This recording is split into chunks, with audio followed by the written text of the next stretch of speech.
old crew.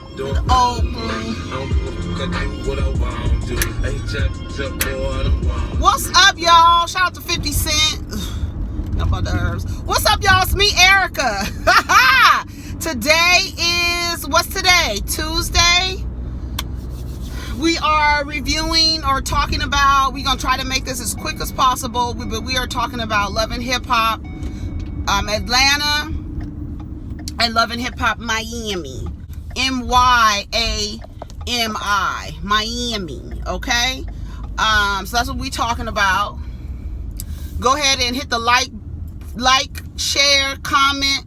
You get a chance to do so. Let's do that. Hope everybody is doing well, keeping their sanity, practicing self-care by limiting the amount of stuff that you guys are watching on TV. I'm gonna put my lights on. All right, so let's go. So Claudia Jordan was the host of Love and Hip Hop Miami's reunion. I'm gonna put my heater on a little bit on my feet, and then, but I think she did okay. She didn't seem comfortable in the outfit they had chosen for her. I would have preferred her to be less, I don't know. I would have preferred her to be less, like, I would have liked her in something that wasn't as bright and noticeable. I know you're the host, but I still think you should let the guests, the people of the show, the cast, I think they should be able to shine in their outfits. Amara La Negra, Shay, they started off with Amara, Shay, MJ, and Julian. Trina was up there for a little while. They talked about how Julian was taking money or whatever. I don't know, honestly, on the outside looking in, I know that Trina's supposed to be I know she's supposed to be the baddest, but for some reason, something tells me she doesn't know how to handle business well. Something tells me that she might, to a flaw, trust people that she shouldn't trust with her business. So that's how I see it on the outside looking in. No one can say, if Julian took money from her, the proper course of action would be to file a lawsuit against him, right? I don't know. I don't follow Trina like that. I don't follow any of the cast members outside of, what I see online or like a glimpse of something I see online, but I don't follow any of these people. So I really don't know what's happening. You know what I'm saying? And I just think that Trina doesn't know how to she's not a good businesswoman. That's from what I see.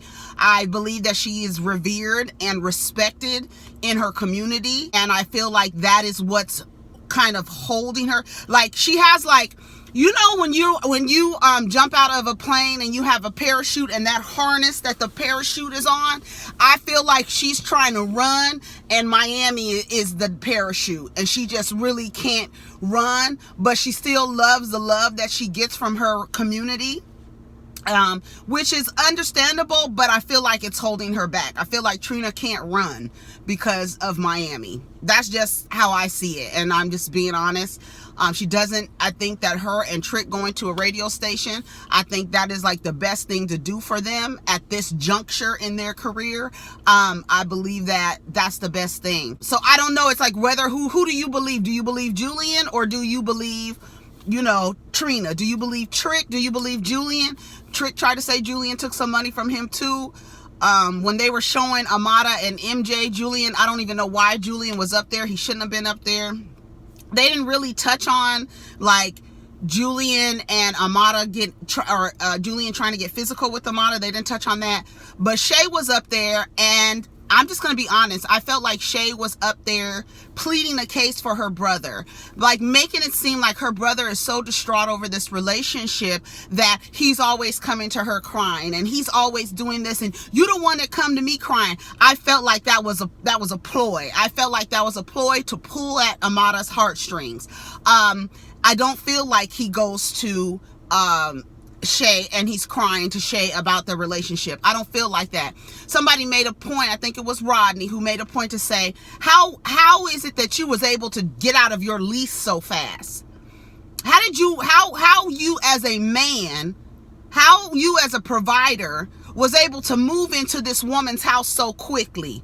Where was your lease? Did you have a lease agreement? Did you have an apartment that you was leasing? How did you get out of your lease so fast that you could just jump up and move into your girlfriend's home with her? And then say that, you know, you struggling in this. How long do you have to struggle? How long are you going to use that victim ass? You're tethered to this victim identity that, oh, you this black man, I can't get a job and this and that, so I'm just gonna live off of my girlfriend, and when she gets tired of my shit, I'm gonna have my sister say that I'm so in love so I can get out of her hair, because her sister Shay wouldn't want a man like MJ. But I feel like all of those theatrics that she was doing, watch, she was like, I felt like a command. Bluetooth audio, I felt like it was fake. Bluetooth audio. Is that correct? Yes, I felt like it was fake. Santana was there. They talked about that real quick. Joy looked pretty. Shay looked nice. Nikki Natural looked nice. JoJo, she looked nice. Bobby didn't look cute at all. I didn't like Bobby's outfit. It should have been black. Maybe it should have been black. I didn't like the fuchsia. Trina looked nice. She had on, I think, looked like Versace. But yeah, so that was it. So I'm gonna get to the part where Shay was pleading the case for her brother. Kendall's that his name? He was there cracking jokes. I feel like his position in the show is doesn't fit well, because you can't really hear his jokes. We don't know how they're timed in terms of the way that they're editing it. I don't know. It was kind of strange, but they had them all like in a circle or whatever. But let's get to Shay, and I want y'all to hear the way that Shay, the green on Sukihana was cute, but her makeup was too much. Looked like Sukihana, hood brat. They look like drag queens. They had on too much damn makeup. Amada looked nice. I didn't particularly care for the puffy sleeves, but they were talking about how she was happy about her father coming or whatever. But here they go showing, and then Shay's acting like, you know, that she's so concerned for her brother and that she's gonna practice tough love with her brother. She wouldn't let him talk. It was just real ignorant, and it's just like this idea. Here's this man who's supposed to be a protector and provider, and all the women are talking over him. He can't get a word in edgewise. He can't even posture enough he can't even gain enough respect from the women for them to be quiet so he can speak. You're not letting me explain to the people. Shay, you don't see what's right in front of your ass. But Shay, let me tell you something. I don't get what this is. This is y'all want. Y'all want me to not be able to explain myself? No, go ahead and talk. Then do something about it. Let's get her out of here for a second so I can talk. I ain't going no goddamn where, because when you stress the out, you come to me and talk. Their relationship. Kick me to the side now, brother. MJ, I'm speaking true. and criticism of you about your motives with Amada. Any man in my position dating a woman like her who's a hard worker, she's been going through a very, very difficult time. I'm in the house living with her. I see her cry. I see her. She's not living with you. You living with her. And you see her cry and all this other stuff. Out every day. And she's stressed out. As a man, I'm gonna be there to support her. Okay, that's great and everything like that, but what about the money, nigga? Okay, we get it. You're because you don't have no. See, I can't get with it. I can't get with it. So that was that with that. I didn't understand why Prima Donna is so invested in it. I don't understand it. I don't get it. I just don't understand why Prima Donna is so invested in it. Who came after that? Hold on. Because nobody, obviously, your sister wouldn't let you speak. What's going on between you and Amada? You know, in any relationship, you go through problems. You go through your ups and downs. At the end of the day, I'm just trying to be here for her. From being with her on a daily, you know, from helping her with music. So they still live together. But they're working things out. So in other words, he still has her legs to the moon. He's still getting the benefits of, you know, a relationship without being in a relationship. And she's getting nothing from it. Nothing at all but this fake ass emotional support that he himself can't even manage of himself, right? He's the one that's over. I don't believe it. I just don't believe it. I believe that Shay was doing all that horse mouth talking, doing all that shit just to make it seem like you know, that he really cares about Amada. I still believe that they're a brother and sister act, no different than Ashley and her mother. Well, I can't wait till we start on their asses, because y'all brother and sister act. Y'all find these women, he siphons them, makes themselves available, and that's just what it is. Bobby wants, I don't know why Bobby was putting in his 2 cents. I don't know if he was trying out to be the co-host, but his 2 cents wasn't warranted at any point. Yeah, and doing all the stuff. I don't know what he was doing. Prima Donna, he got mad because she brought Anna, not Anna, what's the girl's name? Annie to this thing with MJ and what's the girl's name? Amada, and to meet Amada. That she shouldn't have never did that. That was none of her business. You know, at the end of the day, Amada reacted from it as an excuse. You looking for a way to get him. Now the man doesn't have anywhere to go. Similar to, like, here comes your father. Why is your father here after all this time? Your mother's trying to tell you he don't want nothing. He don't want you. He only wants to have anything to do with you because you're Amada La Negra. Same thing with MJ. So when you see women repeating cycles of, you know, they have father issues, and men repeating cycles of, you know, they have mother issues, they repeating cycles, this is what it is. Okay, so that's it. I'm done with it. Trick. Let's see. The things we represent and we talk about is the gutter. Is the struggle. Prima Donna is a product of the environment that we grew up on. There's nothing like doing some we believe in, and I believe in the music. So Prima Donna at one point, she got up and she was, you know, saying, I'm doing it for the big girls, I'm doing it for the girls who this and that and that and this and that, and why should anybody look down on that? I think she's been just as successful. It was very weird the way that the show was edited. I don't know what was going on. It seemed very choppy. It seemed very thrown together. I didn't even take any notes, as you can see, because it was just too much going back and forth. Does Tip have some kind of dwarfism? Something going on with her? She looks like a dwarf. I don't think anybody has ever said it. I think people are like trying to be politically correct when it comes to her body shape, but she looks like a tall dwarf. That's what she looks like to me. Is somebody else seeing it? I've never heard anybody else say it. I figure people are just trying to be polite about it, but she looks like she suffers from some type of dwarfism syndrome. Like her arms are short and stocky. Like she looks like a little person. You look like a tall little person. I know I'm not the only one. I'm probably just the only one to say it because, you know, nobody wants it. It seems not nice or whatever. Saucy Santana was there. He was doing his thing. He came out. They talked about the situation with him and Tip, and how she said he was in the club pulling his pants down, and he went off on her. He dragged her. What's her name? Dragged the hell out of Prima Donna. Dragged the hell out of Joseline. She really dragged Joseline. Joseline should have been there, and I did notice that Joseline was only there for like 2 or 3 episodes. She came there, I guess, to start some mess with Prima Donna. And Prima Donna made a comment saying, you know, she's tired of every time somebody comes at her, they talking about her weight. You know, and that's just, to me, I feel like it's late. There are fat people, there are skinny people, there are people in between. It is what it is. Not everybody can be the same size. Not everybody can look alike. I think Instagram has skewed the perspective of a lot of humans into believing that all humans look a certain way, and when you look outside of that, something is wrong with it. Like, you know, people having issues with Lizzo showing her body. If Lizzo wasn't fat, nobody would have a problem with it, and that's just what it is. Whether you like the way it sounds or not, if she wasn't fat, if she had a flat stomach, titties under her chin, and an ass that, you know, she could set a drink on, it wouldn't be a problem at all.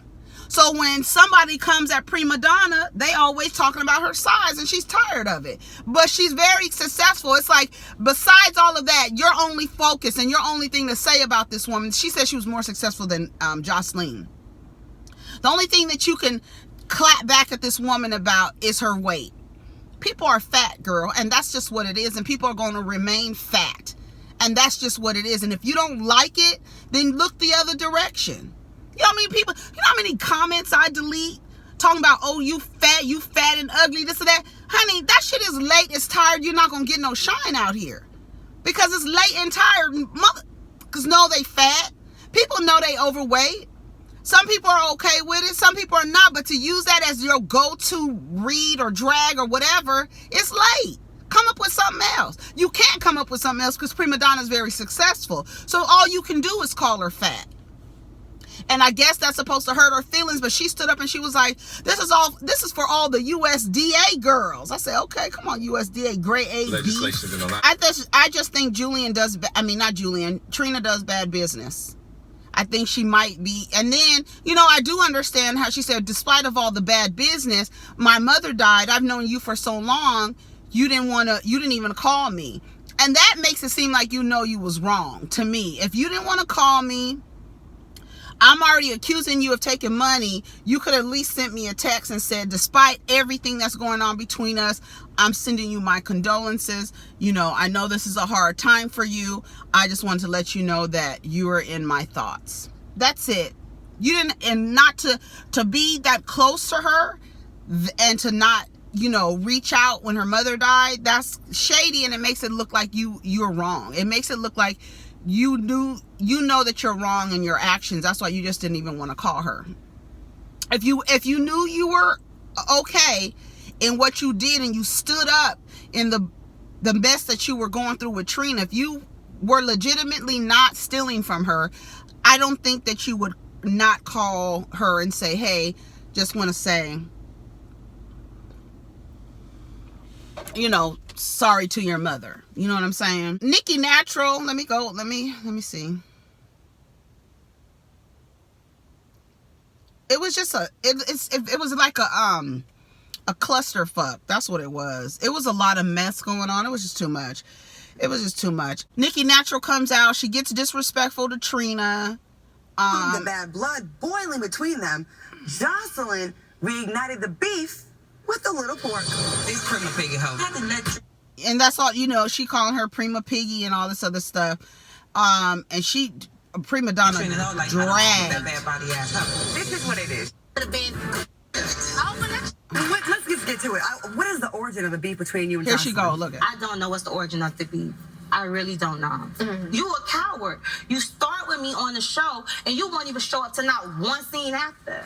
But all I know is that trifling ass bitch keep coming for me. I don't know what the past problem was, but I know what the new problem is.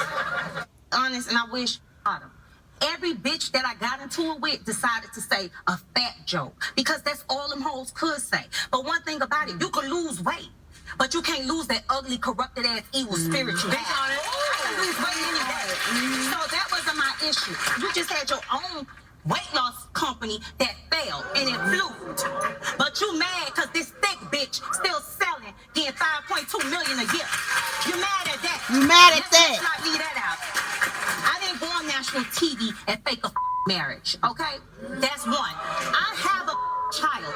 It's some things Joseline could never understand. I had a healthy pregnancy. I wasn't at home playing with unknown substances. I was feeding my child, not neglecting no craving I had. I don't respect a pig. I respect a mother conversation. That's bullying. She's a bully. And she picks on everybody. That's two things. I've seen it as bullying and I've seen it as funny as Bobby, shut up. I just thought it was funny because it's like, You don't feel confident. And I do this the thick bitches, all the natural bitches. This that USDA bitch. This 3 C-sections later. It can't never, bitch, could never. So I don't give a if that hoe ain't coming, let's leave her alone. Cause she always jumping in people. So recently, LGBT. So Santana dragged Tip. Santana said, you a mama, you a stripper, you a bartender, you a t-shirt designer, you were this, you were that. She was like, that's right, I'm an entrepreneur. But you ain't doing nothing. You ain't doing nothing. Look at Prima Donna. You mad because Prima Donna left you in wherever y'all from in Miami. Look at Santana. What are you doing, Tip? That's why I was just like, I don't know what she's doing. I don't know. It was just so crazy. Anyway, so y'all tell me what y'all think about the episode. It was a lot of mess going on, but Trina got really, really, really mad at Nikki Natural. She believes that Nikki Natural is disrespectful. She just got really, really upset with her and was telling Trick, we wouldn't know who this hoe was if you didn't bring her around. I wouldn't know who she was. You asked me for a favor. Trick don't co-sign nobody but me. That's what she said. So she was really mad at that girl, like going off. Trina talking 5 million miles a minute, talking so fast. You know, when she gets mad, she talks super duper duper fast. But, you know, at the end of the day, you know, she feels disrespected. The girl doesn't hold the same reverence for Trina that the rest of Miami does. So she's being disrespectful to Trina. So that is what it is. Next thing is Love and Hip Hop. Love and Hip Hop Atlanta episode 3. They start off where they left off. Sierra mushes Carly in the face. They ruin the party. They start fighting. Sierra's homegirls jump in for I don't know why. That's your friend. Why are they so quick to jump in between you and a fight with Carly instead of trying to break it up? Why are they trying to jump into a fight instead of trying to break it up? They show light-skinned Keisha and her boyfriend, and you know, they're starting all these businesses together. They're doing all these things together, and they're still not married. And she wants to be married, and she wants the fairy tale. And then she frames it in a way that if he wants to, if he wants to give me the fairy tale, I don't give a damn if it takes him 25 years to get married. He's trying to give me the fairy tale. You sound dumb as hell, girl. But you know, you're dumb until you have the experience, and then when the experience presents itself again, you make a better decision. Hold on. Sorry, I'm trying to get to an episode of Love and Hip Hop so that we can see, so I can get to the scenes real quick. Yeah, so they fighting, and then here she go. She has a channel with her boyfriend, a YouTube channel.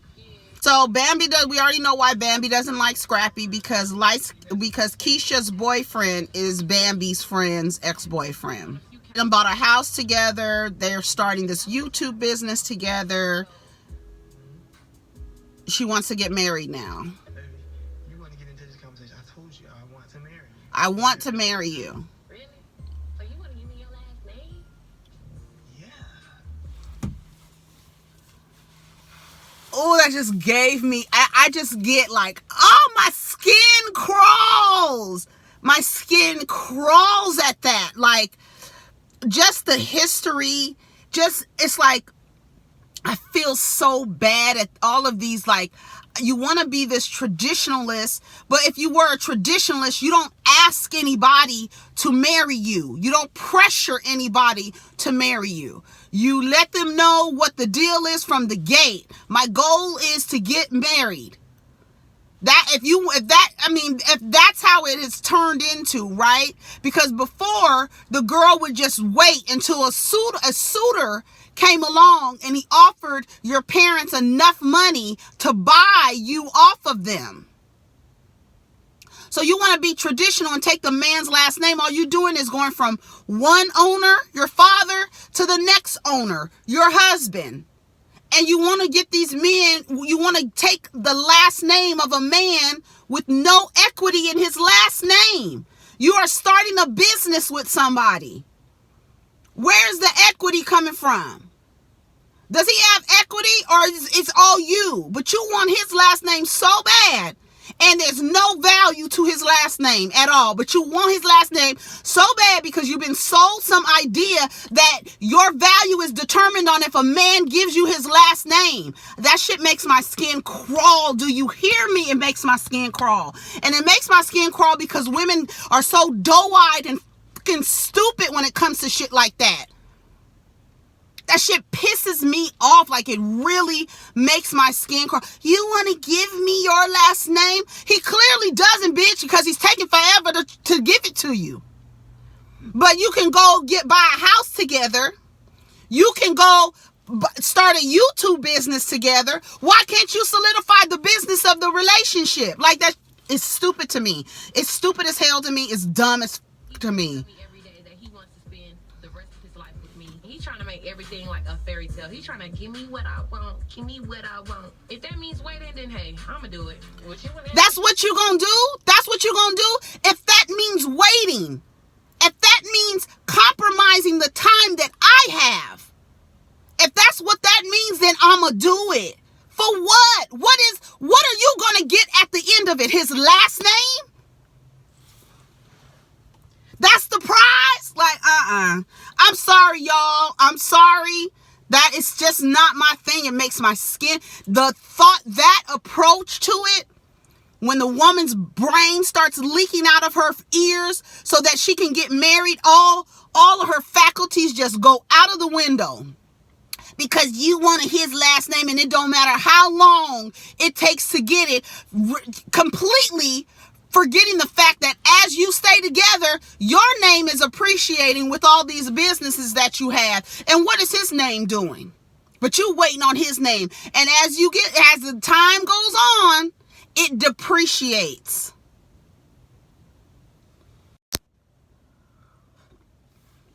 Meanwhile, you're trying to do all of these things to make yourself a better person. And,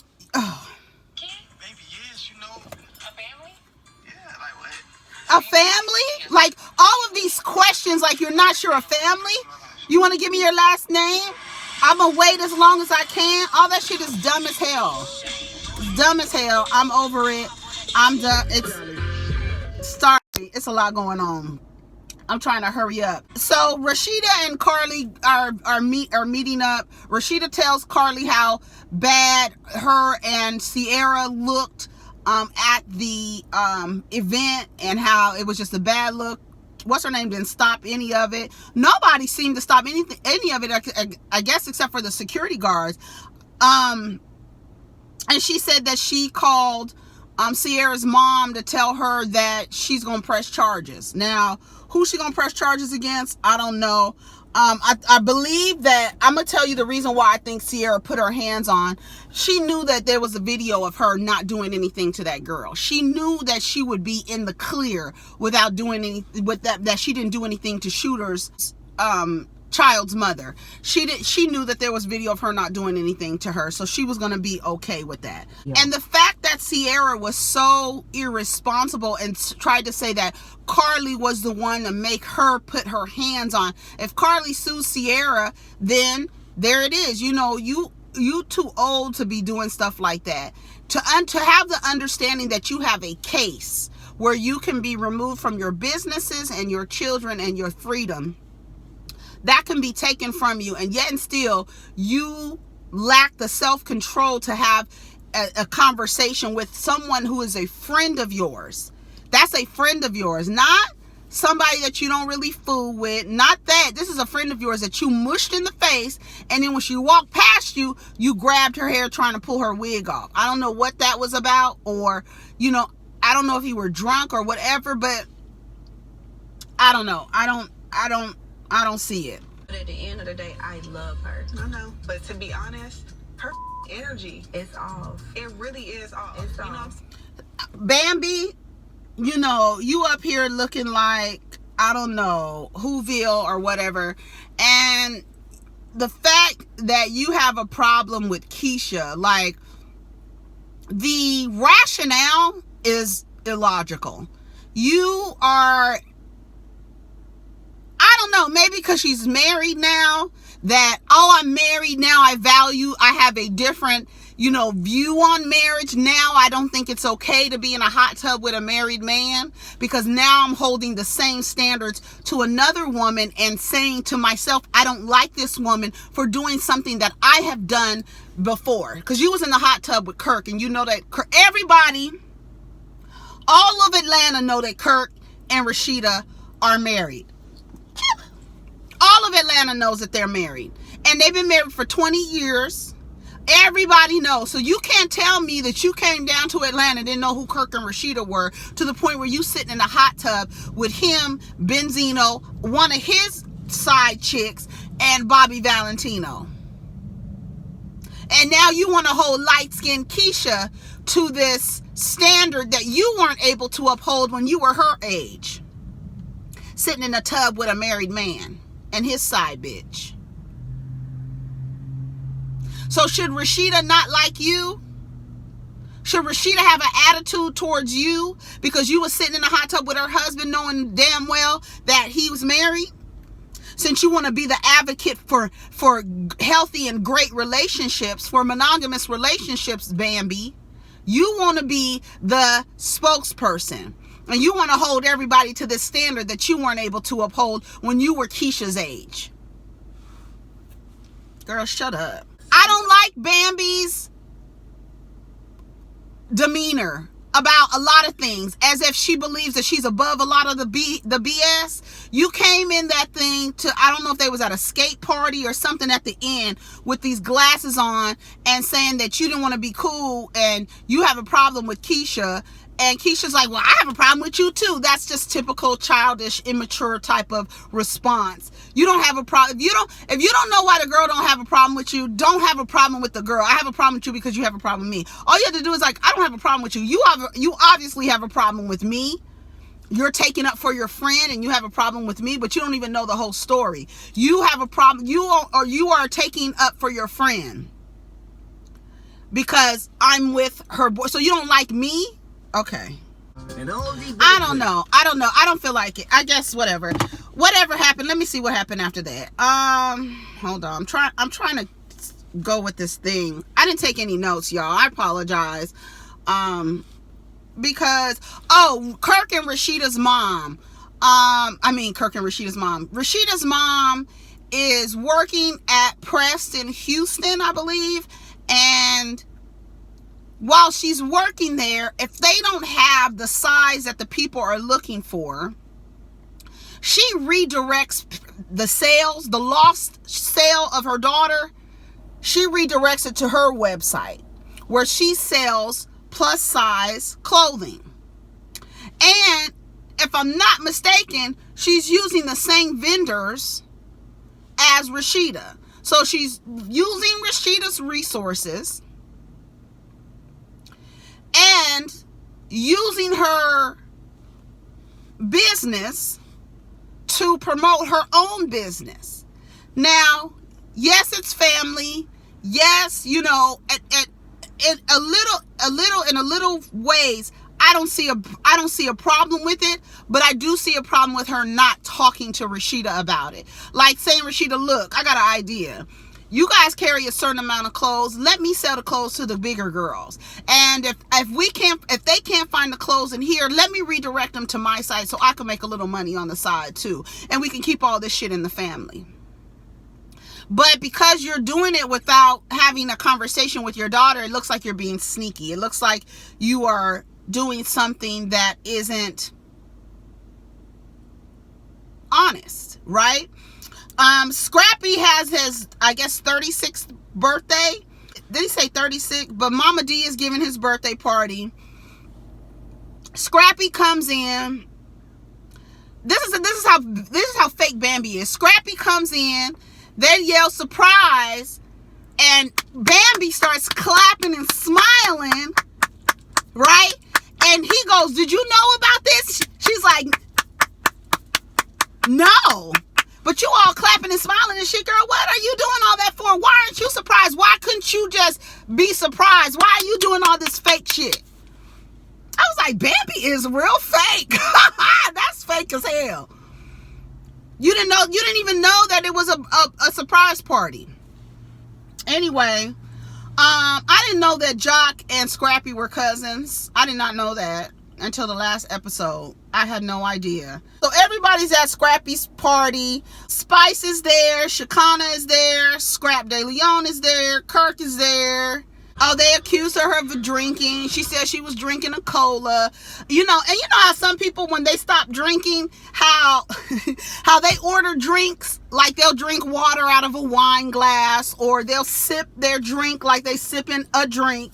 To kind of get their mind around it, that they're not drinking, but they are, you know what I'm saying? They'll order a virgin, cocktail, or oh, I'm gonna just get me a cranberry and pineapple, you know what I'm saying? And I'm gonna put some ice in it and make it look like a drink. So the way she was sipping, it looked like Mama D was sipping on a drink. I didn't like Rashida's mother's hair. It looked like it was spray painted on the side. I didn't know what was going on. Whatever. I don't know what else happened. So Scrap comes in. Tokyo Vanity says she shared her virginity with someone. She's happy that she's now taking penis. Oh, okay, so this is where I was confused. If it was a surprise, why the hell did Bambi's mother show up dressed up?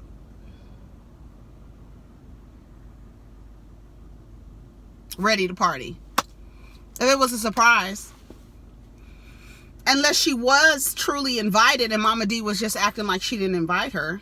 Because if Bambi didn't know about it, she walking through like this, and your mom shows up dressed up, beat, everything. So how does she know about it? If you didn't know about it and your mom is here dressed up, so how does she know about this? Why is Mama D acting like she didn't invite her? Maybe the producers invited her. I don't know. Sierra gets a notification from her lawyer that says that, you know, they got some new developments in her case. So she turns out that they have video of her that does not coincide with what the girl's claiming that's happening between her and Sierra. So they fixed that. So Sierra's going to be exonerated for all of the things that she's done or whatever. So it completely exonerates you. Oh, Mimi tells Stevie something about not being ready for marriage. Mimi still seems like she has a lot of pain and hurt as it relates to Stevie J. I imagine going through a relationship with somebody for 13 years who has gaslighted you and manipulated you for the whole time can probably have a real effect on your mental health. And I don't think that Mimi seems to be over that. I don't think that, like Trick apologized to Joy, I don't think that Stevie has ever sincerely apologized to Mimi for the mental anguish that he put her through. Not even just the relationship of being with somebody 13 years, expecting something out of them and not getting that, which is marriage, getting a commitment out of them, constantly being cheated on after 13 years, and then to go on this television show and him to put this woman, Joseline, in your face the way that he did, and then to continue to play these games with him, and you to be going back and forth with Joseline, and then you to get into these lesbian relationships, and now you're with this girl Ty, and you know, last season or two, Stevie had a problem every time Ty posted a picture with Eva. Stevie had some crazy shit to say in the comments. Why isn't he blocked? Like, all of these things that you're allowing this man to continue to practice abuse on you, and now you're sitting up here confiding in him on how you want to move forward with your relationship, and you're still in pain, and he's still looking at you like, well, you deserve to be happy. Yes, and can you apologize for all the shit that you put her through? And that was pretty much it for that. So they go to Jock's place. Jock has this big chain on. It looks crazy. They're trying to eat I don't know, Jock has this club, right? And so I guess they're doing an opening or whatever. So Scrap is coming with Bambi, and she's saying this don't have nothing to do with me. So let's hear Bambi's rationale. Keisha don't rock with Bambi and Scrap, but you know what? Whatever they beef is, that's their beef. It got nothing to do with me. You don't want any chicken wing? I don't want it. Yes, you do. Man, they feel like my ass gonna be on fire. We did that. So here comes. Oh, hey, y'all. Y'all came through. Of course we did. Shakana invited me over to Jock's club because she told me Keisha and Coca wanted to clear the air. The only thing I'm coming to do is let Shakana know and let Keisha know that I don't with her, and I never will. Period. I can't complain. How you doing, sister? Scrappy know what? Bambi look cute though. You know what's up. I want y'all to meet. That's okay. What's okay? I mean, I'd just rather not. And I would rather not either. Okay. And I would rather not either. Girl, shut up. if she said she was gonna be cool with you, you would be cool with her too. But you're immature. Let me shut up. Okay, I don't think this is gonna go in the right direction, so I'm gonna end this video now. I'm gonna go. You guys take care of each other, protect your energy. It's outside today, it's overcast today. We can see the sun trying to crack through the clouds or whatever, but the crows are around, the seagulls are around, some ducks down there in the field. Overall, episodes were just okay. The Love and Hip Hop Miami, they need to get their editing together. I don't know. I think that if they, you know, Trina at one point got everybody up and was like, come on, come on, come on. Her, Trick, Joy, and Bobby, they got up and left. And I feel like they need their own show. You know, they just need their own show. Anyway, so I'm out of here, y'all. Take care of each other. Protect your energy.